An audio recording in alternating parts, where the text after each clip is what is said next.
प्रभु राम देव भगवान अल्लाह खुदा ईश आदि नाम एक ही शक्ति के हैं। वो कैसा है, कहां है, कैसे मिलता है, किसने देखा है? ये प्रश्नवाचक चिन्ह पूर्ण रूप से हटाने के लिए अवश्य सुनिए जगत गुरु तत्वदर्शी संत रामपाल जी महाराज के अमृत वचन, सर्व पवित्र धर्मों के पवित्र शास्त्रों के आधार पर।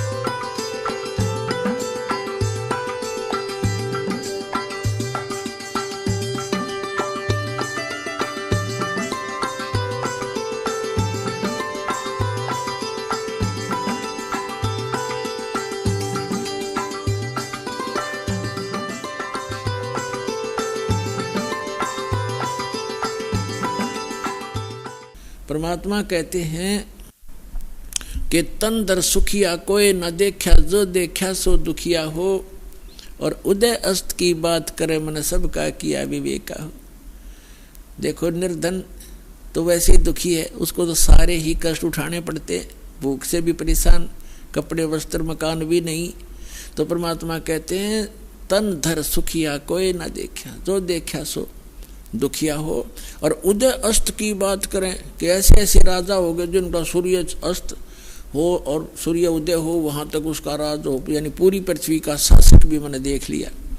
और ब्रह्मा विष्णु महेश को भी देख लिया, ये भी सुखी नहीं। और आप इस लोक में एक कोठी एक फैक्ट्री ला ली तो आप इसी में सुख मान लिया। एक कार ले ली को एक सेकंड का भरोसा नहीं, वह कार ले डूबे, पूरे परिवार का नाश हो जाए। तो बिना ज्ञान के डले ढो रहे थे पुण्यात्माओं, सौभाग्य आपका, आपका जन्म ऐसे समय में हुआ, धन्य आपके माता पिता जिनसे जन्म हुआ। आपका ऐसे समय में जन्म है और आपको ज्ञान हो रहा है, प्रमाण आपके सामने है, बच्चे से लेकर बूढ़े तक आज शिक्षित है। और आसानी से परमात्मा ने ऐसे इंस्ट्रूमेंट बनवा दिए, ये मैन माइंड नहीं है, ये गॉड गिवन माइंड से बनवाए गए हैं, ताकि अपने बच्चों को घर बैठे वो संदेश पहुंचा सके और प्रमाणित कर सके, सब सदग्रंथों से आप परिचित हो सके। तो जो प्रसंग चल रहा है वहीं आते हम। तो परमात्मा कहते हैं हमने तन दर सुखिया कोई ना देखा, जो देखा सो दुखिया हो। उदयस्त की बात करें मन सबका किया विवेका हो। कहते हैं घाटे बाधे लाभ हानि में सारे दुखिया। लाभ हो गया किसी को, मान ले 2 लाख रुपए मिल गए कितने किसी सौदे में, उसको कैसी प्रेरणा करता है ये काल कि कोई ऐसा बिजनेस कर दूं, 5 लाख लेगा उधारे और 2 लाख वो 7 लाख ला कर बैठ जाएगा और उसमें हो जाएगा घाटा। वो 2 लाख भी गए, टेंशन नहीं होगी। वो लाभ था वो भी टेंशन में बदल गया। और घाटे में तो दुख होता ही होता है। कहते हैं घाटे बाधे, घाटा माने हानि और बाधा माने लाभ। लाभ हानि में भी दुख है, घाटे बाधे सब जग दुखिया। और के गृहस्थी बैरागी हो, सुखदेव ने इस दुख के डर से गर्भ में माया त्यागी हो। फिर बताते हैं कि जंगम दुखिया जोगी दुखिया, तपस्वी को दुख दूना हो। आस्था तृष्णा सब में व्यापत, कोई मैल नहीं सुना हो। फिर परमात्मा कहते हैं कबीर परमेश्वर जी कि साच कहूं तो जग नहीं माने, पर भाई झूठ कही ना जाई हो। ये ब्रह्मा विष्णु शिव जी दुखिया जिन ये राह चलाई हो। पुण्यात्मा आज से 700 वर्ष पहले कोई ये कहे कि ब्रह्मा विष्णु महेश नासवान हैं, ब्रह्मा विष्णु महेश महादुखी हैं, तो सिर फुड़वाने वाली बात थी। क्योंकि आज इतना शिक्षित समाज है, स्वतंत्र भारत है और प्रजातंत्र है, उसके अंदर दास के साथ कितने जुल्म हो गए। या साचीकरण में झूठे मुकदमे बना दिए, जेल में डाल दिया हैं, और रोज लाठी ठाठा हुए 1.5 आदमी। क्यों? उनकी रोजी रोटी बंद होगी, उनका ज्ञान समाप्त हो गया। पर जीखे बात नहीं बने ये तो स्वीकार करना पड़ेगा, क्योंकि जग जनता शिक्षित है। तो 600 वर्ष पहले ये बातें कहा करते परमात्मा के साथ, कैसे कहर तो लेते कबीर जी की। कभी आने वाले समय में आपको सुनाएंगे वो कहानी परमात्मा के साथ। परमात्मा ने हमें 600 वर्ष पहले ये जानकारी देना चाहा था, जो दास उन्हीं की दी हुई आज आपके रूबरू कर रहा हूँ, और सदग्रंथों से मेल कर रहा हूँ कि सदग्रंथों में भी लिखा था और भगवान भी बताया करते थे। लेकिन ये अज्ञानी संत ऋषि महर्षि आचार्य और शंकराचार्यों ने हम तक ये ज्ञान आने नहीं दिया, विरोध करा दिया, हमें मूर्ख बना दिया, और हमें हमारे सभी पूर्वजों को पशु बनवा दिया, भूत बनवा दिया और नरक बना दिया उनका जीवन। अब जैसे श्री देवी भागवत के प्रथम स्कंद में सचित्र मोटा टाइप गीता प्रेस गोरखपुर से प्रकाशित के 28-29 पृष्ठ पे व्यास जी पूछ रहे हैं नारद जी से। नारद जी बता रहे हैं कि मेरे पिता ब्रह्मा जी ने देखा कि विष्णु जी हठ योग कर रहे थे, समाधि लगाए बैठे थे। ब्रह्मा जी ने पूछा विष्णु जी से कि आप तो सर्वेश्वर हो, आप तो सारी उत्पत्ति करता हो, सबके मालिक हो, आप किसकी भक्ति कर रहे हो? तब विष्णु जी कहते हैं कि मैं अधिक समय तक ज़्यादातर मैं तप करता हूँ, तप के बाद फिर मैं राक्षसों को मारने में लगा रहता हूँ, उनके साथ युद्ध करता हूँ, कुछ थोड़ा बहुत समय मिलता है तो लक्ष्मी जी के साथ। और फिर कहते हैं मैं देवी की पूजा करता हूँ, देवी की, दुर्गा की, और मेरे स्पिरिचुअल नॉलेज में, मेरे अध्यात्म ज्ञान में जितना मुझे ज्ञान है, इस देवी से ऊपर कोई भगवान नहीं।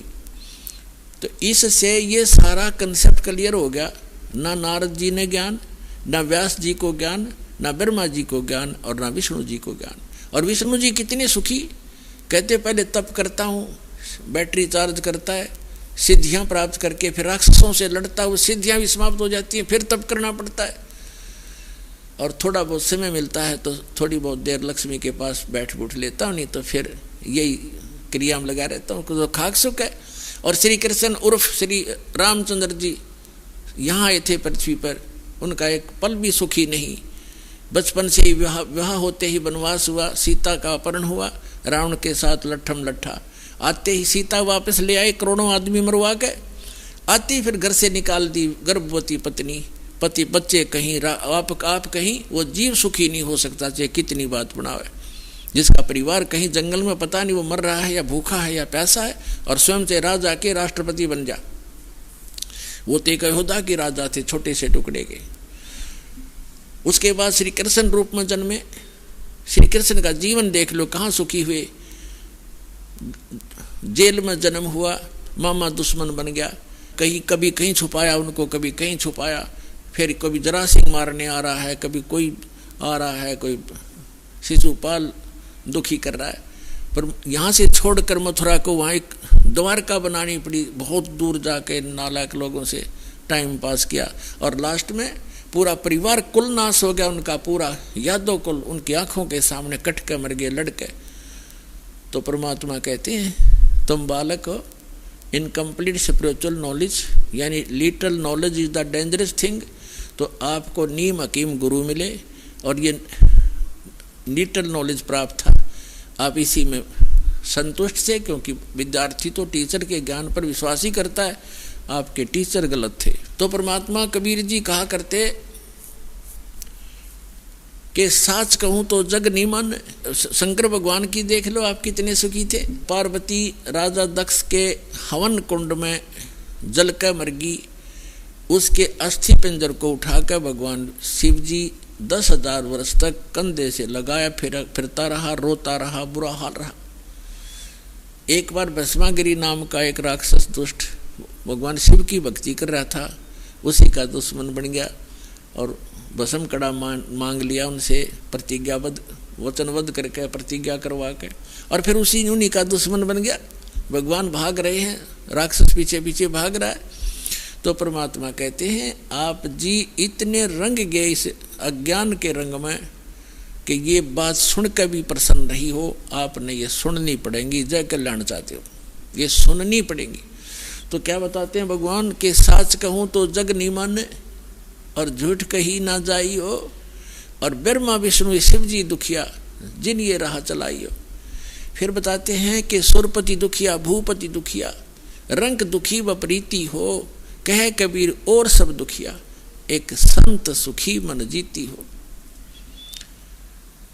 कहते हैं सुरपति, आप तो देखो निर्धन समझता है धनवान सुखी,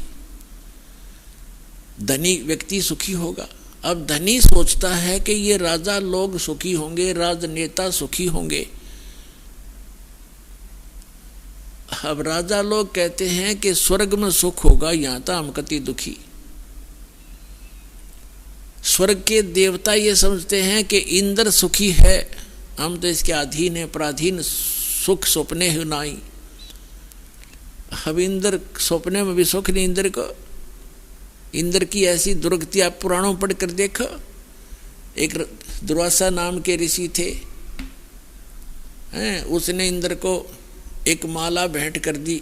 इंद्र हाथी पर बैठा जा रहा था, इंद्र ने वो माला हाथ में ऊपर से ही पकड़ दी हाथी पर ही, और हाथी के आगे एक प्लेटफार्म सा होता, काफ़ी चौड़ा स्थान हाथी का, वहाँ रख देते हैं।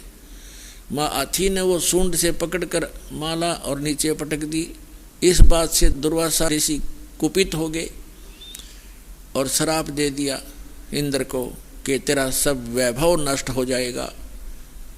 अब कुछ दिनों के बाद राजा वो इंद्र निर्धन हो गया, उसका राज राक्षसों ने लूट लिया। वो जंगल में भाग गया कि तो छुप कर टाइम पास किया। और भी पता नहीं कितनी कथाएं इस इंद्र के बारे में, बहुत कहने। इसका एक बार एक ऐसी बीमारी लग गई तो परमात्मा कहते हैं सुरपति दुखिया भूपति दुखिया, रंग दुखी बपरीति हो, कहे कबीर और सब दुखिया, एक संत सुखी मन जीती हो, संत सुखी मन जीती हो। तन दर सुखिया कोई न देखा, जो देखा सो दुखिया हो, उदय अस्त की बात करते हैं, मन सबको कियो विवेका हो, सबका किया विवेका हो। सुरपति दुखिया, भूपति पूरी पृथ्वी का मालिक भी दुखिया, राजा दुखिया, और रंग दुखी बपरीति हो। रंग निर्धन तो स्वाभाविक दुखी है। फिर परमात्मा कहते हैं कहे कबीर और सब दुखिया, एक भक्त संत सुखी मन जीती हो। जिन्होंने अपने मन को जीत लिया, केवल वही सुखी हो सकता है, और कोई प्राणी इस पृथ्वी 21 ब्रह्मांड में सुखी नहीं। अब मन जीती कौन होगा? अब मन को जीतना कोई बालकों का खेल नहीं है। मन को कोई रोक भी नहीं सकता। गीता ज्ञानदाता ने अर्जुन से कहा कि मन को जीत के इंद्रियों को काबू करे। तब अर्जुन ने कहा कि हे भगवान, इस मन को जीतना तो बड़ा कठिन है। तो गीता ज्ञानदाता भी इसी बात पर कहता है कि इस मन को रोकना तो अर्जुन वायु को रोकने के समान है। तो यहाँ परमात्मा ने जो अध्यात्म, जो कंप्लीट स्पिरिचुअल नॉलेज है, संपूर्ण अध्यात्म ज्ञान है, जिसको तत्व ज्ञान कहा है, उस सूक्ष्म वेद में परमेश्वर ने बताया है कि इस मन को रोका नहीं जा सकता, इसकी दिशा बदली जाती है। और जिस स्पीड से ये बुराइयों में ग्रस्त है, जिस स्पीड से बुराई कर रहा है, धन जोड़न में कति समर्पित है, या शराब पीने में लगा हुआ है, या कोई और डाकू बन गया है, चोरी करने में पूरा जो है स्पीड खींच रहा है, इसकी दिशा बदल दी जाती है इस तत्व ज्ञान से। अब आगे बताएंगे, आज के प्रसंग में यही होगा। अब क्या प्रसंग चल रहा है कि 7वें अध्याय के 29वें श्लोक में कहा है कि इस तत्व ज्ञान से परिचित होने के उपरांत प्राणी केवल जरा और मरण से ही छूटने का प्रयत्न करता है, और वो तत्ब्रह्म से परिचित हो चुका है। 8वें अध्याय के प्रथम मंत्र में, गीता अध्याय नंबर 7 में केवल 30 मंत्र हैं। 29 में तो ये कहा है कि जो जरा और मरण से छूटने का प्रयत्न करते हैं, यानी वृद्धावस्था के डर से और मृत्यु के भय से, इस दुख से छूटने का जो प्रयत्न करते हैं, वो तत्ब्रह्म से परिचित है, सारे अध्यात्म से परिचित है। और सभी कर्मों से परिचित है। 7वें अध्याय के 30वें मंत्र में सिर्फ इतना कहा है उस गीता ज्ञानदाता ने कि जो मेरे सत्य का ज्ञान रखते हैं वो मुझे ही जानते हैं और मुझे ही मानते हैं। फिर 8वें अध्याय के प्रथम मंत्र में अर्जुन ने प्रश्न किया कि हे भगवान, जो आपने 7वें अध्याय के 29वें श्लोक में जिस तत्ब्रह्म की जानकारी दी है कि उसको जानने के पश्चात ये साधक केवल जरा और मरण से छूटने का प्रयत्न करते हैं, यहाँ की किसी वस्तु की डिमांड नहीं रखते, तो किम तत्ब्रह्म, वो तत्ब्रह्म क्या है? 8वें अध्याय के 30वें श्लोक में श्रीमद् भगवत गीता में गीता ज्ञानदाता ने कहा कि वो परम अक्षर ब्रह्म है, यानी गीता ज्ञानदाता से अन्य है और वो तीसरे नंबर का प्रभु है। अब हम फिर आते हैं गीता अध्याय नंबर 15 के श्लोक 16 और 17 पर। श्रीमद् भगवत गीता अध्याय नंबर 15 के श्लोक नंबर 16 में दो पुरुष, सरपुरुष और अक्षर पुरुष, इन्हीं को सरब्रह्म भी कह सकते हैं, इसको अक्षर ब्रह्म भी कहते हैं, इनके अन्य पर्यायवाची नाम हैं। और गीता अध्याय नंबर 15 के श्लोक 16 में कहा कि दो पुरुष हैं, एक सरपुरुष और एक अक्षर पुरुष, और ये दोनों नाशवान, इनके अंतर्गत जितने प्राणी हैं वो भी नाशवान। जीवात्मा तो किसी की भी नहीं मरती, वो तो कुत्ते की भी ना मरती, गधे की भी नहीं मरती। इसके तुरंत पश्चात गीता अध्याय नंबर 15 के श्लोक नंबर 17 में गीता ज्ञानदाता कहता है कि पुरुषोत्तम तो कोई और है, उत्तम पुरुष कहो चाहे पुरुषोत्तम कहो, पुरुषोत्तम तो कोई और है, उत्तम पुरुष है तू अन्य। ये इन दोनों से कोई और है, सरपुरुष और अक्षर पुरुष से, सरपुरुष कहो सरब्रह्म कहो, अक्षर पुरुष कहो अक्षर ब्रह्म कहो, इनसे कोई और है, अन्य है, हटकर है, सेपरेट है। और परमात्मा इति उदाहरते है, वही वास्तव में परमात्मा कहा जाता है। अपने आत्मा जिस लोक में आप रह रहे हो, कोई फ्लड से मर रहे हैं, कहीं भूकंप आ गया, किसी कोई कैंसर से पीड़ित है, किसी का वैसे एक्सीडेंट में मर जाते हैं, कोई किसी तरह दुखी है, कोई भी टेंशन से फ्री नहीं है, तो जिस लोक में हम रह रहे हैं क्या ये परमात्मा का लोक हो सकता है? परमात्मा का अर्थ होता है श्रेष्ठ आत्मा जो दुख देख नहीं सकता अपने बच्चों का। तो सतलोक है वो स्थान जहाँ परमात्मा का अपना स्थान है। ये तो एक रिजेक्टेड प्लेस है। जैसे फॉर एग्जाम्पल आपको बताएं, पुराने समय में पहले यहाँ भारतवर्ष के अंदर राजा लोग जो दंडित करते थे, कोई नागरिक स्त्री या पुरुष हद से ज़्यादा ही जो अनियमितता रखती थे, ऐसा जुल्म कर देते थे, उनको ऐसी सज़ा देते थे, उनको काला पानी छोड़ दिया दे। काला पानी, वो काला पानी था इंडोमान निकोबार द्वीप, जो समुद्र के बीच में चारों तरफ से घिरा हुआ समुद्र से और अपने भारत से हजारों किलोमीटर दूरी पर। तो उसको वहाँ पर नौका से छोड़ाते थे और वापस आ जाते। तो फिर वो किसी तरह रहो वहाँ पर, वो पनिशमेंट प्लेस था, वो सजा का स्थान था। वहाँ ना कोई मकान था उनके लिए, ना खाने की व्यवस्था थी, थोड़ा बहुत जैसा भी वहाँ घास फूस उनको मिलता था वहाँ खाओ, ना कोई न्याय था वहाँ पर। कोई किसी ने पीटो, कोई किसी को किसी तरह दुखी करो, तगड़े हों वो उनको पीट छेत लें, जैसा जुल्म उनके साथ करो करते रहो। तो वो उसको काला पानी कहा करते, एक पनिशमेंट प्लेस था, वहाँ सजा का स्थान था। तो जो सतलोक है वो स्थान सुख में है, और वहाँ से जो गलती हमने की, हम यहाँ पड़ गया कि इस काला पानी में। आप यहाँ देख रहे हो, हमने अपने आप व्यवस्था बनाई है, ब्याह की व्यवस्था करी, ना तड़ गदर मचा हुआ था, तगड़ा है उसकी जिसकी लाठी उसकी भैंस, राजा है चाहे किसी के साथ कितना बुरा हाल करो, किसी को तंग करो, किसी की बहन बेटियों की इज्जत लूटो, कोई कुछ नहीं कर सकता। और यहाँ मकान मकून हमने बना लिए ना, तो सिर फुटो ओले पड़ो, सिर फोड़ दें, गर्मी सर्दी में दुख पाओ, थोड़ी बुद्धि अपना, तो हमने अपने झूपड़ी गाड़ लिए, मकान बना लिए, तो ये लोग ठीक नहीं है। तो यहाँ क्या बताया है कि जो प्रसंग चल रहा है कि ये उस परमात्मा का लोक नहीं है, यह श्रेष्ठ आत्मा का स्थान नहीं है। तो परमात्मा उसे कहते हैं जो केवल सुख दे, और साथ में दुख दे, वो परमात्मा नहीं रहा, वो श्रेष्ठ नहीं रहा। अब यहाँ कहते हैं जैसा कर्म कोई गलती करता सजा तो भोगेगा। तो यह गलती करता क्यों है? हम गलती करने की आवश्यकता क्यों पड़ी हमने? हमारा ये शरीर ऐसा है और साथ में एक बैड एलिमेंट ये मन हमारे साथ है जो सारी गलती करवाता है, और फिर सजा आत्मा पाती है। आत्मा परमात्मा का अंश है, ये मन जो है इस काल का एजेंट है। तो हमने इस एजेंट को अपने काबू करना है, इसको समझाना है इस ज्ञान के माध्यम से। जैसे प्रसंग है कि कह कबीर और सब दुखिया एक संत सुखी मन जीती हो। तो प्रसंग जो चल रहा है, इस मन को कैसे जीतना है? इसको जीता नहीं जा सकता, इसकी हम दिशा डाइवर्ट करेंगे, इसको परिचित कराएंगे अच्छे और बुरे से। तो जो यहाँ हम कैसे करेंगे, जैसे अभी आपको बताया जाएगा। 15वें अध्याय के 17वें श्लोक में कहा है कि उत्तम पुरुषत्व अन्य परमात्मा इति उदाहरत, जिसको भगवान कहा जाता है कोई और परमात्मा है। 8वें अध्याय के 3रे श्लोक में आपको प्रमाणित कर दिया। गीता ज्ञानदाता कहता है कि वो परम अक्षर ब्रह्म है।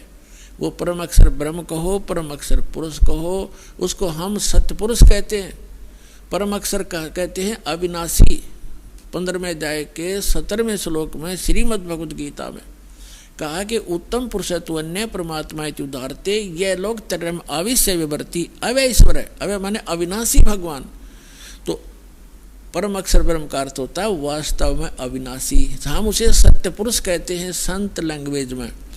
परमात्मा ने जो ज्ञान बताया है वो अपनी ही महिमा आप ही बताई है कि वो सत्य पुरुष मैं हूँ। हम ही अलख अला हैं कुतुब गोस और पीर, गरीबदास खालिक धनी हमरा नाम कबीर। अपनी महिमा को बताने के लिए भगवान स्वयं आते हैं परमात्मा। और वो बार बार अपने आप को भगवान नहीं कहते, क्योंकि हमारी जो बुद्धि थी वो दूसरे रंग में रंगी हुई थी कि भगवान निराकार है, और यदि साकार है तो राम और श्री कृष्ण है, और नहीं बस। इसलिए भगवान ने अपना परिचय भी दिया। जब हमारी कुछ देखा कि इनमें कुछ कड़वापन आता है, इनको अभी स्वीकार नहीं कर पा रहे हैं, तो फिर अपने आप को छुपा कर कहते हैं कि वो परमात्मा सतलोक में रहता है, वो सत्य पुरुष है, वो सारी सृष्टि का रचनहार है। वहाँ जाने के बाद मृत्यु नहीं होती, और वहाँ कोई प्राणी दुखी नहीं है, वहाँ वृद्ध अवस्था नहीं है, और वहाँ पर मृत्यु नहीं होती, आपका परिवार होगा। तो इसलिए वो अपनी महिमा को बताने के लिए भी अपने आप को छुपा कर ही कह रहा है। अब जो प्रसंग चल रहा है कि इस लोक में कोई प्राणी सुखी नहीं है, और केवल एक मन को जीतने वाला ही सुखी हो सकता है। अब मन को जीतना कैसे है, उसके लिए आपको आज का जो सत्संग दास सुनाना चाहा था अब प्रारंभ कर पाऊंगा। अभी तक तो इसकी भूमिका बनी है। आज का सत्संग है कि तीन प्रभुता मान्या करते, श्री ब्रह्मा रजगुण, श्री विष्णु सतगुण और श्री शिव जी तमगुण। हम केवल इन्हीं को मानते थे, और भूल भटक कर कोई एक आधा कहता था कि कोई ब्रह्म है। ब्रह्म इससे आगे ज्ञान देने वाला इस पृथ्वी पर नहीं हमने पाया, केवल परमात्मा या परमात्मा से परिचित उन महापुरुषों को छोड़कर। उनकी अमर वाणी में यह प्रमाण पहले ही था, उसको हम समझ नहीं सके, बेशक पढ़ते रहे। और फिर तीन पुरुष, इनसे हटकर वास्तव में तीन पुरुष कौन है? सरपुरुष 21 ब्रह्मांड का स्वामी, जिसको ब्रह्म काल कहते हैं, ज्योति निरंजन भी कहते हैं। और दूसरा अक्षर पुरुष, जिसको अक्षर ब्रह्म भी कहते हैं, जो 7 शंख ब्रह्मांड का स्वामी है। 7 शंख, नील, पद्म, शंख, ये गणित की रीति से समझा जा सकता है। और तीसरा जो परम अक्षर ब्रह्म है, गीता अध्याय नंबर 8 के श्लोक नंबर 3 वाला, गीता अध्याय नंबर 15 के श्लोक नंबर 17 वाला, वो असंख्य ब्रह्मांड का स्वामी, असंख्य यानी इंक्लूडिंग सरपुरुष एंड अक्षर पुरुष, इन सब के ऊपर जिसकी प्रभुता है उसको वासुदेव कहते। वासुदेव माने सब के ऊपर जिसकी प्रभुता है वो वासुदेव है। वेदों में वासुदेव जो शब्द है वो पूर्ण परमात्मा के लिए है, और हमारे ऋषि महर्षि हमारे बच्चों के नाम वेदों के आधार से ही रखा करते थे। लेकिन जैसे आज कोई रामचंद्र नाम रखे हुए अपने बच्चे का, अच्छी बात है, रामचंद्र एक अच्छा नाम है, लेकिन वो रामचंद्र थोड़ा ही हो सकता, उसका बच्चा जो दशरथ का पुत्र था। तो शुभ नामों से हम अपना नाम अपने बच्चों का रखते रहे। इसी प्रकार जो श्री कृष्ण जी को वासुदेव हम माना करते थे, श्री कृष्ण वासुदेव नहीं थे, उनके पिताजी का नाम था वासुदेव और वेदों से लिखा हुआ था। लेकिन वासुदेव का जो डेफिनेशन है वो है कि सब के ऊपर जिसका वास हो वो प्रभु। तो अब जो प्रसंग हम आपको सुनाने जा रहे हैं कि अब 3 पुरुष, तो ये हो गए सरपुरुष, अक्षर पुरुष और परम अक्षर पुरुष। सरब्रह्म, अक्षर ब्रह्म और परम अक्षर ब्रह्म, जिसको हम अक्षर ब्रह्म को हम कहते हैं कंप्लीट गॉड, परम अक्षर ब्रह्म को हम कहते हैं कंप्लीट गॉड, पूर्ण परमात्मा, सबका क्रिएटर, सबका उत्पत्ति करता, हम उसको सत्य पुरुष भी कहते हैं। और अन्य जो भगवान है वो नाशवान है, इस परम अक्षर ब्रह्म को छोड़कर सबकी जन्म मृत्यु होती है। उनके अंतर्गत जितने प्राणी हैं उनकी भी जन्म मृत्यु होती है। अब जिस लोक में हम रह रहे हैं ये महा दुखदायी लोक है, यहाँ जन्म मृत्यु सदा बनी रहेगी और पुण्य से अच्छे पोस्ट प्राप्त हो जाएंगे, पाप से पशु पक्षी बन जाओगे और 84 लाख जन्म मरण का ये चक्र सदा बना रहेगा। जब तक हम उस परम अक्षर ब्रह्म की भक्ति, उनके द्वारा बताए गए कंप्लीट स्पिरिचुअल नॉलेज, संपूर्ण अध्यात्म ज्ञान, तत्व ज्ञान के आधार से नहीं करेंगे, तो उसके लिए क्या बताया है? मन तो चल रे सुख के सागर, जहाँ शब्द सिंधु रत्नागर। मन तो चल रे सुख के सागर, जहाँ शब्द सिंधु रत्नागर। आपको सबसे पहले सुख सागर की डेफिनेशन बताते हैं, परिभाषा बताते हैं। सुख सागर किसे कहते हैं? शंखों लहर मेर की उपजे, कहर नहीं जा कोई, दास गरीब अचल अविनाशी, सुख का सागर सोई। शंखों लहर मेहर की उपजे, कहर नहीं जा कोई, दास गरीब अचल अविनाशी, सुख का सागर सोई। जहाँ शंखों लहर मेहर की उपजे और कहर नहीं जहाँ कोई, दास गरीब अचल अविनाशी, सुख का सागर सोई। आदरणीय गरीबदास साहिब जी गांव छुड़ाने जिला जज्जर हरियाणा में हुए हैं। इनको वो हमारे पिता मिले थे आकर, वो परमात्मा आए थे, उस दृढ़ भक्त को मिले थे। एक जाट थे, किसान थे, 1400 एकड़ जमीन थी, कोई मांगने खाने वाले कोई भिखारी नहीं थे, या कोई रोजी रोटी के लिए कथा सुनाने वाले नहीं थे। ये खुद समर्थ थे, संपन्न थे। और उनको आकर परमात्मा 10 वर्ष की उम्र में मिले, सचखंड लेकर गए, जहाँ मालिक रहते हैं, जहाँ हम रहा करते थे पहले। हम यहाँ काला पानी आगे वहाँ गलती करके, अब हमें वापस ले जाया जा रहा है सुधार करके।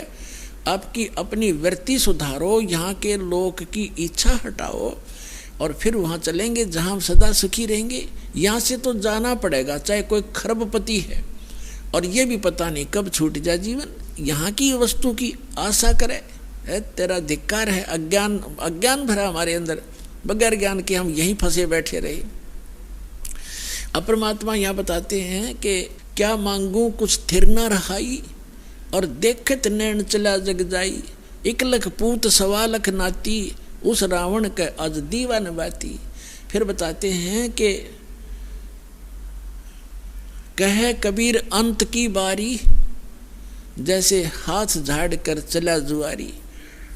अब परमात्मा कहते हैं क्या मांगोगे तुम यहाँ पर, क्या मांगोगे? जैसे संतान नहीं, एक पुत्र मांग लोगे, चलो वो भी दे दूंगा।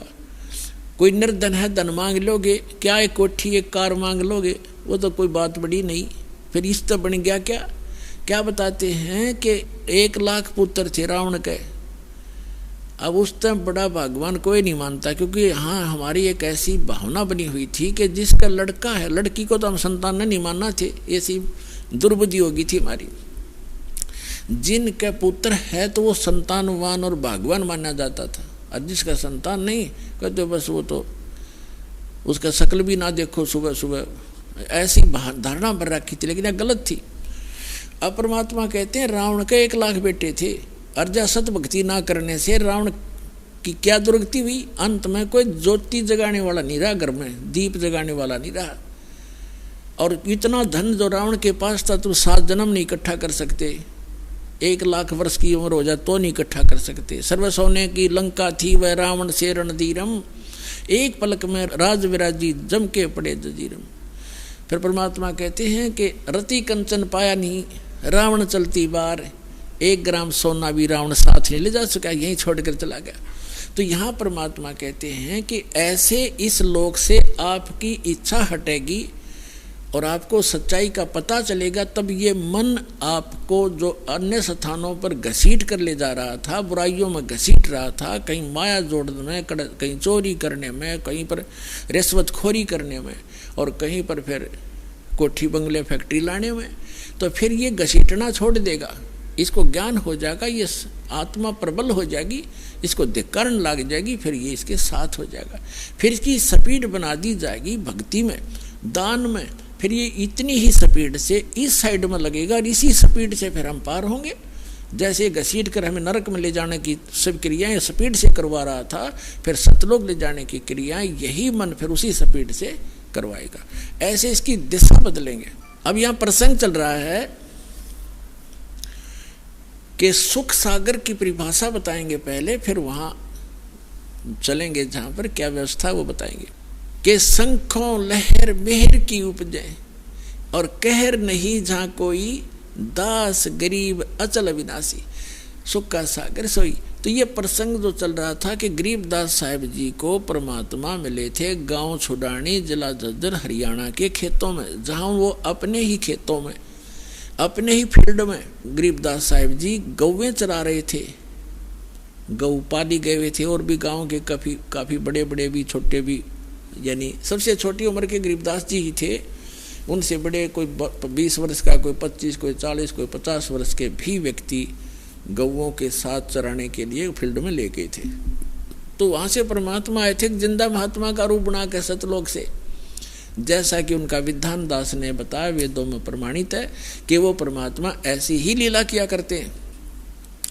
तो गरीबदास साहिब जी को खेतों में जंगल में मिले थे, लंबी कहानी है, फिर आने पर बताएंगे। अब जो प्रसंग है तो उनको सचखंड लेकर गए, फिर वापस छोड़ा था 8-10 घंटों के बाद, तब उन्होंने आकर बताया है, क्या बताया है कि शंखों लहर मेहर की उपज कहर नहीं जा कोई। कहर माने दुख, जैसे एक परिवार का इकलौता पुत्र था, रोग से मृत्यु होगी, किसी की दुर्घटना से होगी, तो कहर टूट गए, वो कहर था। या हम किसी को सताने के लिए प्रयत्नशील होते हैं, या किसी और सारा दिन हम 2 रोटी के लिए ही जंग धोते रहते हैं। तो कहने का भाव ये है कि वहाँ शंखों लहर मेहर की उपजे कहर नहीं जा कोई, वहाँ कोई दुख नहीं। अब जैसे इस दास के साथ बहुत बार बनता है, पहले भी बनता था कि जैसे अकेला होता हूँ तो एक बार ऐसी हिलोर उठती है अंदर से, जैसे कोई कितना ही हमें सता रहा हो, कितना ही दुखी कर रहा हो, उसके प्रति भी दोष नहीं आता, उसके प्रति भी द्वेष नहीं होता, कोशिश करने से भी नहीं होता, सब अपने से लगते हैं, लेकिन वो होती है कुछ अक्षणों के लिए, और उसके जाते ही अंदर फिर वही गंध भर जाता है, वही राग द्वेष, वो ऐसा कर दूंगा, उसने ऐसे कैसे बोल दिया, वो क्या समझता है अपने आप को, तो वो सारा गोबर फिर अंदर जो का तो प्रभावित हो जाता है। तो गरीबदास साहिब जी कहते हैं उस सतलोक में जाने के बाद आपको ऐसा बॉडी मिलेगा जिसमें ना बीपी हाई हो ना लो हो, और वहाँ का आहार इतना अच्छा है, वहाँ विकार उत्पन्न होते ही नहीं, चाहने से भी नहीं होते। जैसे छोटा बालक है 2, 3, 4 वर्ष का, उसमें कोई विकार होता ही नहीं, कोशिश करने से भी नहीं हो सकता, काम क्रोध मोह लोभ अहंकार उसमें कुछ होता ही नहीं। अभी माता पिता या कोई भाई उसको धमका देता है, एक दो थप्पड़ भी लगा देता है, 2 मिनट के बाद फिर सीने से लग जाता पे आकर के, तो उसमें वो द्वेष ही नहीं, किसी ने मुझे मारा मैं इस तो बात नहीं करूं, या अन्य कोई विकार नहीं। तो इस प्रकार वहाँ आपको ऐसी बॉडी मिलेगी जिसमें आप में कोई विकार नहीं आएगा और आपका पूरा परिवार होगा। तो वहाँ कोई गलती कराने वाला अन्य एलिमेंट नहीं होगा, तो वहाँ हम सुखी हो सकते हैं। तो क्या बताते हैं, मन तू चल रे सुख के सागर, जहाँ शब्द सिंधु रत्नागर। अब सुख सागर कहा सतलोक को। अब जैसे समुद्री जहाज में बैठकर कोई जाता है और वो निकल जाता है 200 किलोमीटर समुद्र में, उसके बाद उसको समुद्र में जल के अतिरिक्त और कुछ दिखाई नहीं देता उस जहाज से न्यारा। उस जहाज से अलग जो वस्तु है केवल वाटर है, और जहां तक नजर जाती है कई दिनों तक चलते रहते हैं। तो कहने का भाव ये है कि सतलोक में वो सुख ऐसे भरा पड़ा है जैसे दूसरी वस्तु नहीं, समुद्र के बीच में जाने के बाद आपको दृष्टिगोचर नहीं होती। तो ठीक इसी प्रकार सतलोक में जाने के बाद वो सुख सागर इसलिए कहा है कि वहाँ कोई दुख नाम की वस्तु नहीं है। तो इसलिए ऐसे स्थान को हमारा विश्वास ना होता कि सचमुच कोई स्थान ऐसा है, क्योंकि हमने सुना नहीं कभी। अब जैसे कोई गांव में रह रहा है, गांव के बाहर अरे एक झोंपड़ी डाले बैठा है, आसपास के उसके पशु सूअर आदि फिरते रहते हैं, और उसको कोई ये कहे कि तुझे चंडीगढ़ के अंदर एक प्लाट दिलाता हूँ, चल तेरे ये नाम फार्म भरवा दूंगा, ऐसी कोई स्कीम है। यदि उसको विश्वास हो तुरंत कहेगा भरवाओ जी, अभी भरवाओ, और फटाफट वहाँ जा बैठेगा झोपड़ी छोड़ के। तो अब जब हमें वो विश्वास होगा कि वहाँ ऐसा स्थान है, तो फिर हम इस झोपड़ी न छोड़ांगे, चाहे यहाँ 6 मंजिल की कोठी हो, उस स्थान के सुख के बराबर या वह झोपड़ी है जो बाहर जहाँ सूअर घूमते रहते हैं। लेकिन हमने अब यही उत्तम है, कोई विकल्प नहीं। और ये झोपड़ी जो है कितनी बड़ी कोठी है, कल मृत्यु हो जाएगी, सत्साधना नहीं की तो कुछ दिनों के बाद वहीं गधा बनकर कुत्ता बनकर कुट्ठी के बाहर ही घूम रहा होगा, उसमें प्रवेश करने के लिए उसको अलाउड नहीं होगा। तो ये दुख दिखेंगे आपको, तब आपका मन हटेगा, तब ये मन जीता जाएगा, मन जीती हो जाओगे, आप यहाँ की बकवादों को नहीं चाहोगे। अब इस ज्ञान के माध्यम से आपको पता चलेगा, यदि आज हम किसी का धन चोरी करते हैं, रिश्वत लेते हैं, तो आगे आपको आने वाले जन्मों में उसका प्रतिफल देना पड़ेगा। कोई भैंस बनकर देगा, कोई कुत्ता गधा बैल बनकर, कुत्ता रखवाली करेगा, बैल बनकर उसके खेतों में जोतेगा, कोई भैंस बनकर, गाय बनकर, वो वापस करने पड़ेंगे, कोई गधा बनकर, कोई ऊंट बनकर, घोड़ा बनकर। तो क्यों पंगे में पा दें हम? और किस लिए करते हैं लूट खसोट, किस लिए करते हैं माया जोड़ी, रिश्वतखोरी, डाके? हम किस लिए करते हैं? हमने अपनी परंपराएं बिगाड़ ली। मनुष्य जीवन मिला था केवल भक्ति करने के लिए, और मनुष्य जीवन का मूल काम हम भूल गए। हम यहाँ की परंपराओं को बनाकर इसमें अपनी शान शौकत समझने लग गए। किसी के पास धन हो गया और उसने लड़की का विवाह करने लगा, तो उसने लड़की के विवाह में कि उसके पास पैसा है, चाहे कहीं से भी प्राप्त है, पूर्व संस्कार से है या 2 नंबर से किया, तो उसने लड़की के विवाह में सारे फंड कर दिए, डीजे बजाना, फलाना करना, इतने व्यक्ति बुलाने हैं, ऐसा धन देना है, इतना दान दे दिया, कोट कार दे दी हैं। अब उसने तो दे दी, उसने तो बकवाद कर दी क्योंकि पैसा है। अब गरीब आदमी की लड़की का जब विवाह होता है तो आत्मा तो उसकी भी रोती है। तो पिता भी समझता है कि आज पड़ोस में एक लड़की का विवाह हुआ है, उसको ऐसा वैसा दिया गया है, इतने उसको कपड़े दिए हैं, इतने गहने दिए। तो वो गरीब व्यक्ति अपनी बेटी के मुंह की तरफ देखता है, कहीं इसके मन में ठेस ना पहुंचे बेटी को। तो जितना उसका सामर्थ्य होता है उससे ज़्यादा कर्जा वर्जा करके अपनी बेटी को कोशिश करता है वो आइटम पूरे करने की, लेकिन फिर भी उतना नहीं कर पाएगा और नुकसान और कर्जवान भी हो जाएगा। तो ये जो बकवाद हमने शुरू कर रखी है ये खत्म करनी पड़ेंगी। अब विवाह तो परमात्मा ने कर रखा है, बच्चा और बच्ची का जो संस्कार उसका पहले ही बना रखे। बाद में तो हम बेमतलब का ड्रामा और अपनी बकवाद दिखाते, लोग दिखावा करते। हमने बच्चों का विवाह कति सिंपल वे से करना चाहिए। अब जैसे हम बकवाद करी, एक ने बड़े धूमधाम से लड़के का विवाह था, डीजे बजवाया, सारे सांग करवाए हैं, खूब ठाठ तर बड़े गहने गाने बनवा कर तैयार कर दिए और विवाह के लिए जा रहे थे। और वो लड़के दुल्हे वाली गाड़ी जिसमें 7-8 3-4 घर के रिश्तेदार दामाद उसके बैठे हुए थे, यानी उस लड़के के जीजा वगैरह बहनोई, और वही कार टकरा गई एक ट्राले से।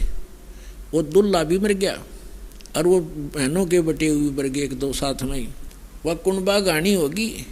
पहले दिन तो नाचे कूदे थे, ठाठ बांध रहे थे, और अगले दिन टक्कर मार कर हो रहा सारा परिवार, चाट ले डीजे ने और बजा ले बाजे भी।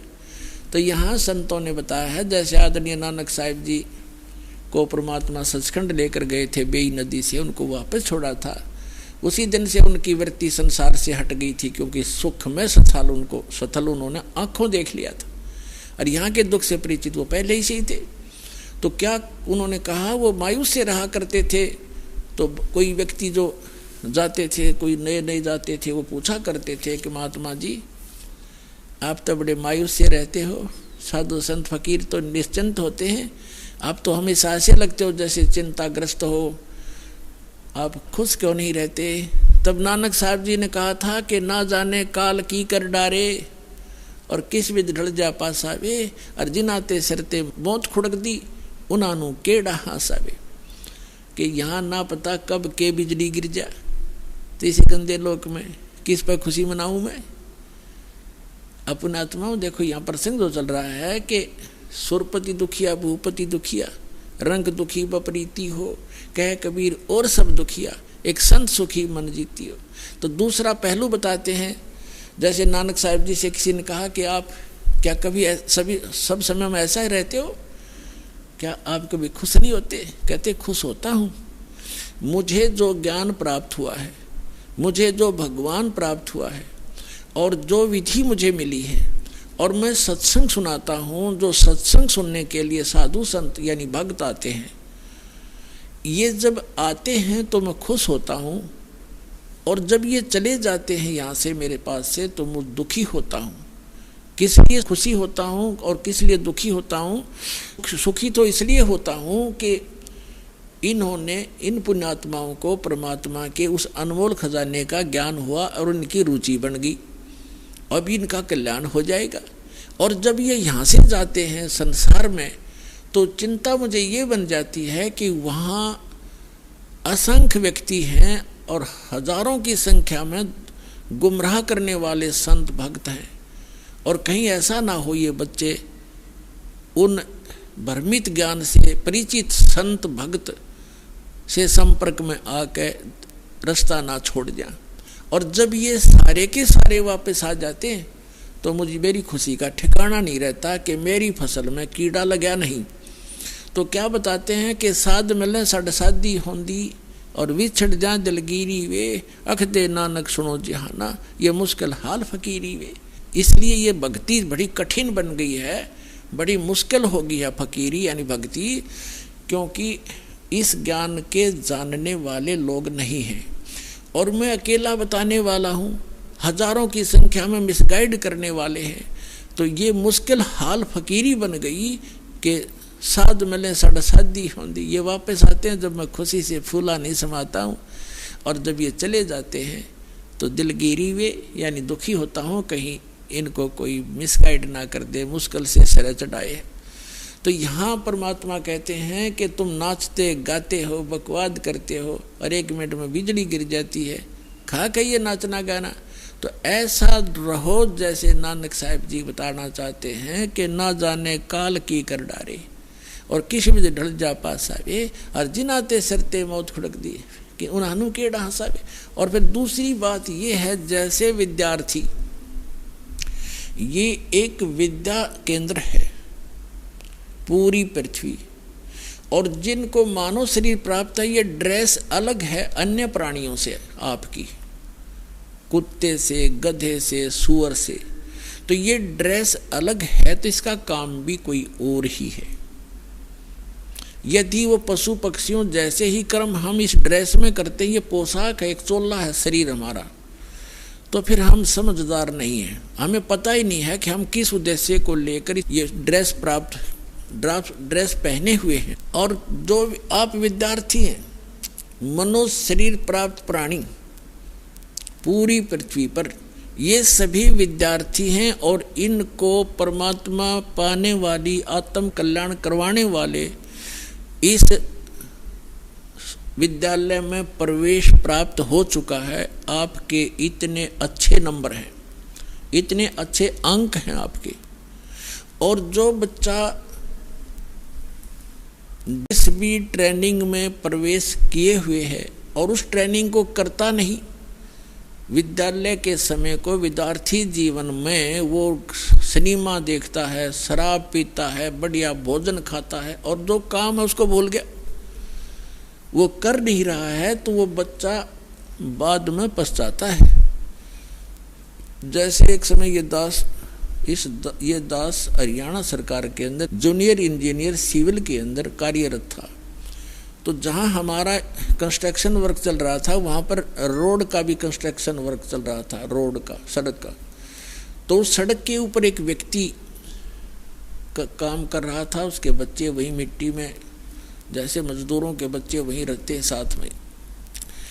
और वहाँ पर एक एक्शन आ गया, उसी रोड का एक्शन, एक अधिकारी होता है, कार्यकारी अधिकारी इंजीनियर। तो वो जब वो चला गया इंस्पेक्शन करके, तो वो व्यक्ति क्या कहता है मजदूर के, ये मेरा क्लास फेलो था, ये एक्शन कभी हम एक विद्यालय में पढ़ा करते थे, मेरे भाग फूट गए, मैं पढ़ा नहीं, आज मजदूरी कर रहा हूँ और मेरे बच्चे भी देखो यहीं पढ़े हैं, और ये पढ़ गया, समय का सदुपयोग कर गया, आज देखो कारों में चलता है, इसके बच्चे पंखों के नीचे कोठियों में लेटे हुए हैं।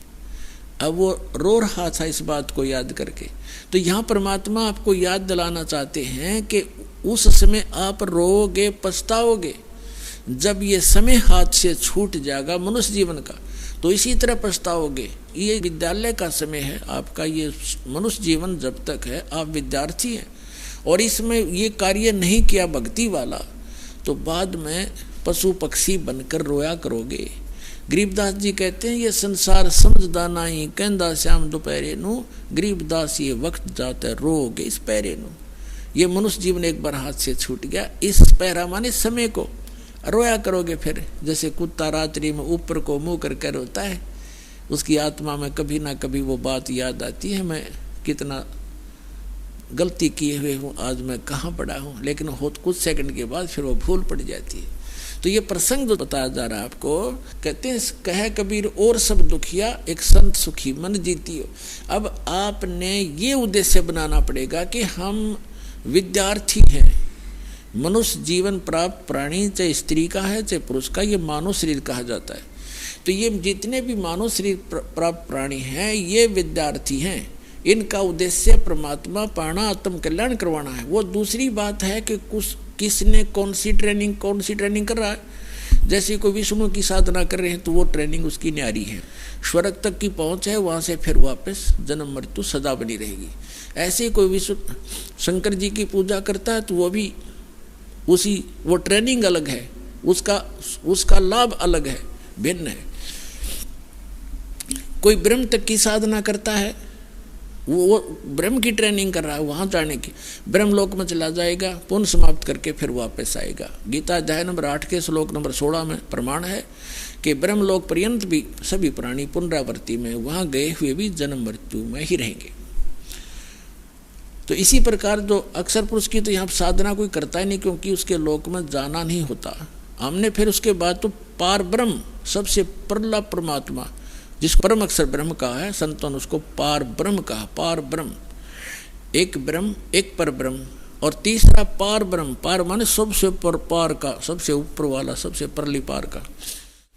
तो हमने साधना उस पार ब्रह्म की करनी है, परम अक्षर ब्रह्म की करनी है, पर ब्रह्म की नहीं करनी, ना ब्रह्म की करनी। उसकी प्राप्ति का उद्देश्य नहीं रखना, साधना अलग चीज होती है, लेकिन प्राप्ति का टारगेट हमने सतलोक का बनाना है, सचखंड में जाने का, जहाँ जाने के बाद लौटकर फिर संसार में नहीं आते। अब हम आते हैं, मन तू चल रे सुख के सागर, जहाँ शब्द सिंधु रत्नागर, शब्द सिंधु यानी जहाँ सुख का सागर, सुख ही सुख है। फिर कहते हैं कोट जन्म तन भरमत हो गे, कुछ ना हाथ लग्या रे, कुकर सुकर खरबा बोरे, कौआ हंस बुगारे। कोटि जन्म तू राजा की, ना मिटी न मन की आशा, भिक्षुक होकर दर दर घूम्या, ये मिला न निर्गुण रासा। इंद्र कुबेर ईश की पदवी, ब्रह्मा वरुण धर्मराया, विष्णुनाथ के पुरकों जाके तू फिर भी वापस आया।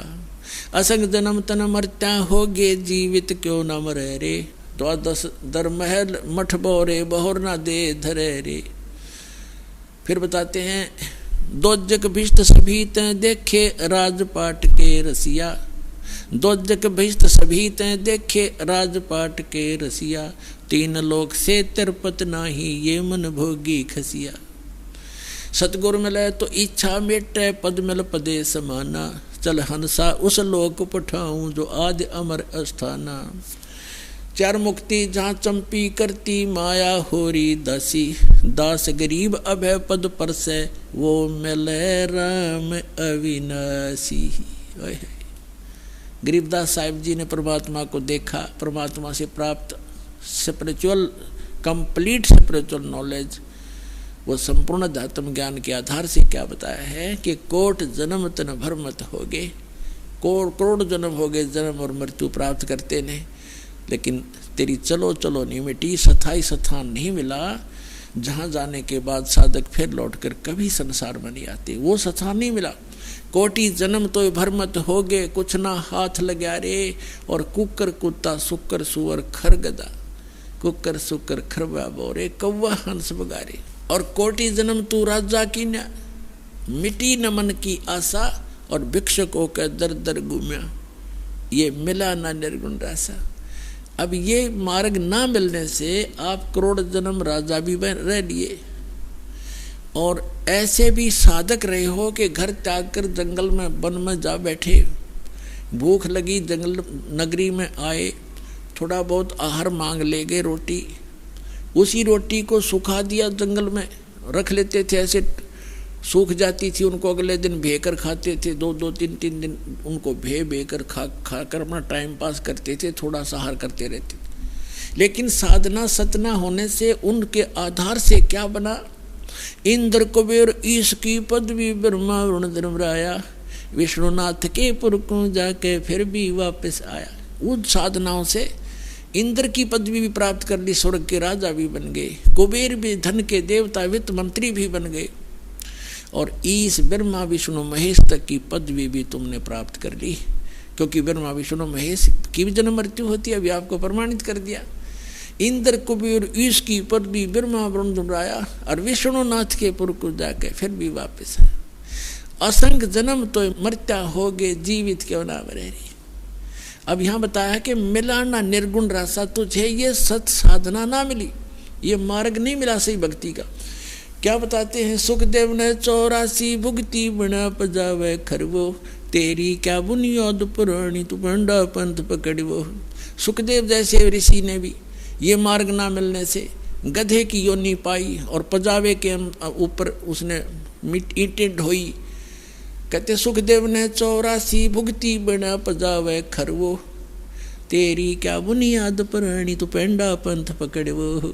तेरी क्या औकात है भोले आत्मा, तो वो पेंडा माने रास्ता, मार्ग, भक्ति का वो यथार्थ भक्ति मार्ग ग्रहण कर पकड़। फिर बताते हैं, असंग जन्म तन मरत्या होगे, जीवित क्यों न मरे रे, द्वादश दर मद महल मठ बोरे, बहुर न दे धरो रे। गीता अध्याय नंबर 15 के श्लोक नंबर 4 में कहा है कि उस तत्व ज्ञान की प्राप्ति के पश्चात परमेश्वर के उस परम पद की खोज करनी चाहिए, जहाँ जाने के बाद साधक फिर लौटकर कभी संसार में नहीं आते। तो यहाँ बताते हैं कि असंग जन्म तन मरत्या हो गए, जीवित क्यों ना मरे रे। अब जैसे पुणात्माओं जीवित मरना है, इच्छाओं को घटाना है। एक तो ये ज्ञान से घटेंगी, ज्ञान के बिना मर्यादा बेशक बना कर बैठ जाओ ये नहीं बनती, ज्ञान से समाप्त होंगी। जैसे आप कोठी बना रहे हो, सारा जीवन ला दिया कोठी बनाने में, और कल मृत्यु होगी और कोठी रहेगी यहीं। एक सेठ था, आंखों देखा, एक मजदूर बता रहा था कि हम वहाँ मजदूरी कर रहे थे और उसने कम्प्लेक्स बनाना था शहर के अंदर, रोहतक के अंदर, और शाम को मजदूरों की तनख्वाह देकर हम वही बैठे बैठे अपने गिन रहे थे तनख्वाह जो हमें मिली थी। और वो वहीं पर टूटी लगा रखी थी तराई तरुई के लिए, गर्मियों का मौसम था। वो स्नान करने लग गया वहीं टूटी के नीचे, नहा के धोती, वो पजामा पहना था और कुर्ता हाथ में लिया था, जब मर गया वहीं हार्ट अटैक हो गया, बैठा बैठा रह गया। अब चाट ले उस कम्प्लेक्स ने, उड़ के गधा बन के कुमार के फंसेगा। तो परमात्मा कहते हैं जो काम इसका करने का वो भूल गए, बकवादों में लगे रहे तुम, तो इससे इच्छा हटेगी। तो यहाँ बता रहे हैं, यहाँ परमात्मा आपको सतर्क करना चाहते हैं कि ये लोग ठीक नहीं, जिस काम में सारा जीवन तुम लगा रहे हो, ये काम केवल इतना ही नहीं है। अब प्राणी को यहाँ टाइम पास करने के लिए मकान भी चाहिए, से झोंपड़ी दे दाता, पर राम नाम बना रहे, भक्ति बनी रहे, या दूर ना हो। और भक्ति बनी रही तो आपको जो भी कोई आपदा, कोई आवश्यकता इस जीवन में पड़ेगी, भगवान आगे धर देगा, ठाका जबरदस्ती दे देगा आपको। अब परमात्मा कहते हैं कल्पे कारण कौन है, कर सेवा निकाम, सेवा माने पूजा, के निष्काम भाव से भक्ति कर और मन इच्छा फल देऊंगा जब पड़े मेरे तक काम। जब तुझे मेरे सत्र का काम होगा, तेरे प्राप्ति आओगी, मुझे नहीं दिखती। जैसे परमात्मा के ने एक भूमिका करके दिखाई है, जुलाहे का काम करके झोपड़ी में रह करके, और दुष्ट लोगों ने झूठी अफवाह फैला दी, झूठे पत्र लिख दिए थे कि कबीर साहब भंडारा करेंगे, 18 लाख व्यक्ति आगे भंडारा खाने के लिए, और साथ में ये भी लिख दिया पर्चियों पर, चिट्ठियों पर, कि प्रत्येक भोजन के बाद सबको एक दोहर देगा। बहुत अच्छा कंबल होता था, कंबल टाइप दोहर, कंबल नहीं होते थे बल्कि दोहर ही ज़्यादा प्रचलित थी उसमें, बहुत सुंदर महंगी। और एक असरफी, एक सोने की मोहर, आज तो 30,000 का होता है, 10 ग्राम सोना, वो एक मोहर इतनी होती है 10 ग्राम की, कि वो दक्षिणा देगा। इस लालच में सारे तो आगे पृथ्वी के जितने साधु संत थे, नकली असली, और परमात्मा एक झोपड़ी में बैठे, शाम का भोजन है तो सुबह का अन्न नहीं होता, ऐसी स्थिति में 18 लाख व्यक्ति आगे। तो कहते हैं एक लीला की दाता ने, वो स्वयं ही हमारे को दृढ़ता लाने के लिए कि तुम भक्ति करना चाहो तो मैं बताऊं ऐसे करते रहो, और तुम्हारे ऊपर कोई भी ऐसी कोई दिक्कत आएगी किसी भी सतर्कता में आगे खड़ा पाऊंगा।